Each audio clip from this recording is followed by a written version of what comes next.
اعوذ باللہ من الشیطان الرجیم، بسم اللہ الرحمن الرحیم۔ السلام علیکم، کیسے ہیں جی؟ امید کرتی ہوں خیریت سے ہوں گے۔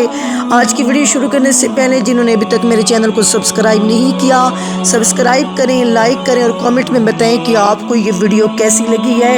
آج کا ہمارا ٹاپک جو ہے کہ مکہ کیسے آباد ہوا۔ حضرت ابراہیم علیہ السلام اور آپ کے فرزند حضرت اسماعیل علیہ السلام۔ حضرت اسماعیل علیہ السلام سرزمین شام میں حضرت ہاجرہ کے شکم مبارک سے پیدا ہوئے۔ حضرت ابراہیم کی بیوی حضرت سارہ کی کوئی اولاد نہیں تھی، اس لیے انہیں رشک پیدا ہوا اور انہوں نے حضرت ابراہیم علیہ السلام سے کہا کہ آپ حضرت ہاجرہ اور ان کے بیٹے اسماعیل کو میرے پاس سے جدا کر کے کہیں دور کر دیجئے۔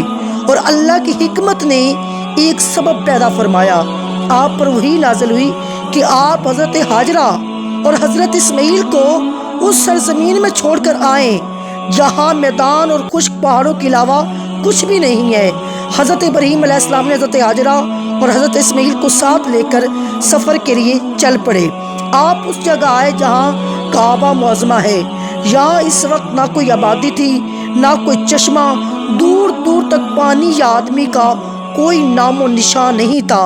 ایک توشہ دان میں کچھ کھجوریں اور ایک مشک میں پانی کے علاوہ کچھ بھی نہیں تھا۔ حضرت ابراہیم علیہ السلام وہاں رکھ کر روانہ ہو گئے۔ حضرت ہاجرہ نے فریاد کی، اے اللہ کے نبی، ان سنسان اور بیابان جنگل میں جہاں نہ کوئی انسان ہے، نہ کوئی جانور ہے، نہ کوئی غمخوار ہے، آپ ہمیں بے یار و مددگار چھوڑ کر کہاں جا رہے ہیں؟ کئی بار حضرت ہاجرہ نے آپ کو پکارا مگر آپ نے کوئی جواب نہیں دیا۔ آخر میں حضرت ہاجرہ نے سوال کیا، آپ اتنا فرما دیجئے کہ آپ نے اپنی مرضی سے ہمیں یہاں چھوڑا ہے یا اللہ کے حکم سے آپ نے ایسا کیا ہے؟ تو آپ نے فرمایا، ہاجرہ، میں نے جو کچھ کیا ہے وہ اللہ تعالیٰ کے حکم سے کیا ہے۔ حضرت ہاجرہ نے کہا، اب آپ جائیے، مجھے یقین کامل ہے اور پورا اطمینان ہے کہ میرے اللہ مجھ کو اور میرے بچے کو کوئی نقصان نہیں ہونے دے گا۔ اس کے بعد حضرت ابراہیم علیہ السلام نے ایک لمبی دعا مانگی اور وہاں سے ملک شام چلے آئے۔ چند دنوں میں کھجوریں اور پانی ختم ہو جانے پر حضرت ہاجرہ پر بھوک اور پیاس کا غلبہ ہوا اور ان کے سینے میں دودھ خشک ہو گیا اور بچہ بھوک اور پیاس سے تڑپنے لگا۔ حضرت ہاجرہ نے پانی کی تلاش اور جستجو میں 7 چکر صفا اور مروہ کی دونوں پہاڑیوں کے لگائے مگر پانی کا کوئی سراغ دور دور تک نہ مل سکا، یہاں تک کہ حضرت اسماعیل علیہ السلام پیاس کی شدت سے ایڑیاں رگڑنے لگے۔ حضرت جبریل نے جب آپ کی ایڑیوں کے پاس زمین پر جب پر مارا تو ایک چشمہ جاری ہو گیا اور اس پانی میں دودھ کی خاصیت تھی کہ یہ غذا اور پانی دونوں کا کام کرتا تھا۔ یہی زمزم کا پانی حضرت ہاجرہ اور حضرت اسماعیل کا ایک معجزہ ہے اور ان کی جو ہے یاد قیامت تک ان کے پینے والوں کی رہے گی۔ یہاں تک حضرت اسماعیل جوان ہو گئے اور شکار کرنے لگے تو شکار کے گوشت اور زمزم کے پانی پر گزر بسر ہونے لگی۔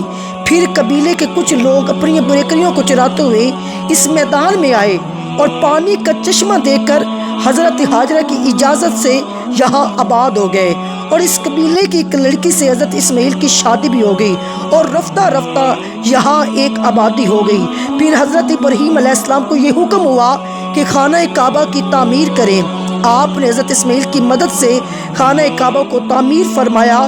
اس وقت حضرت ابراہیم نے اپنی اولاد اور مکہ مکرمہ کے لیے جو ایک طویل دعا مانگی وہ قرآن مجید کی مختلف صورتوں میں ہے۔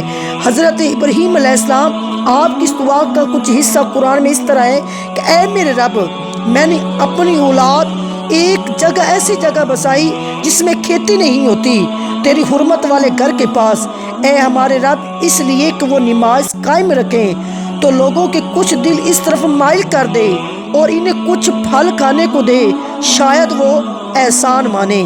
یہ مکہ مکرمہ کی آبادی کی ابتدائی تاریخ ہے جو قرآن مجید سے ثابت ہے۔ اور دعا ابراہیمی کا اثر دیکھ، اس دعا میں حضرت ابراہیم نے اللہ سے 2 چیزیں طلب کی۔ ایک تو یہ کہ کچھ لوگوں کے دلوں میں اولاد ابراہیم کی طرف مائل ہوں اور دوسرے لوگوں کو پھلوں کی روزی کھانے کو ملے۔ سبحان اللہ، آپ کی یہ دعائیں قبول ہوئیں۔ اسی طرح لوگوں کے دلوں میں اہل مکہ کی طرف مائل ہوئے۔ آج کروڑا کروڑا انسان مکہ کی زیارت کے لیے تڑپ رہے ہیں، اور ہر دور میں طرح طرح کی تکلیفیں اٹھا کر مسلمان خشکی اور سمندر اور ہوائی راستوں سے مکہ جاتے ہیں اور قیامت تک جاتے رہیں گے۔ اور اہل مکہ کی روزی میں پھلوں کی کثرت کا یہی عالم ہے کہ باوجود اس کے کہ مکہ اور اس کے قریب و جوار میں کہیں کوئی کھیتی نہیں ہوتی تھی، نہ کوئی باغ ہے، مگر مکہ مکرمہ کی منڈیوں اور بازاروں میں اس کثرت سے قسم قسم کے میوے ہوتے ہیں کہ انسان تعجب کرتا ہے اور دیکھنے والوں کی آنکھیں پھٹی کی پھٹی رہ جاتی ہیں۔ اللہ تعالیٰ نے طائف کی زمین میں ہر قسم کے پھلوں کی پیداوار کی صلاحیت پیدا فرما دی۔ وہاں سے قسم قسم کے میوے اور پھل اور طرح طرح کی سبزیاں اور ترکاریاں مکہ معظمہ میں آتی رہتی ہیں، اور اس کے علاوہ مصر، عراق بلکہ یورپ کے ممالک سے بھی میوے اور پھل بکثرت مکہ مکرمہ میں آتے ہیں۔ یہ سب حضرت ابراہیم کی دعاؤں کی برکتوں کی وجہ سے ہے۔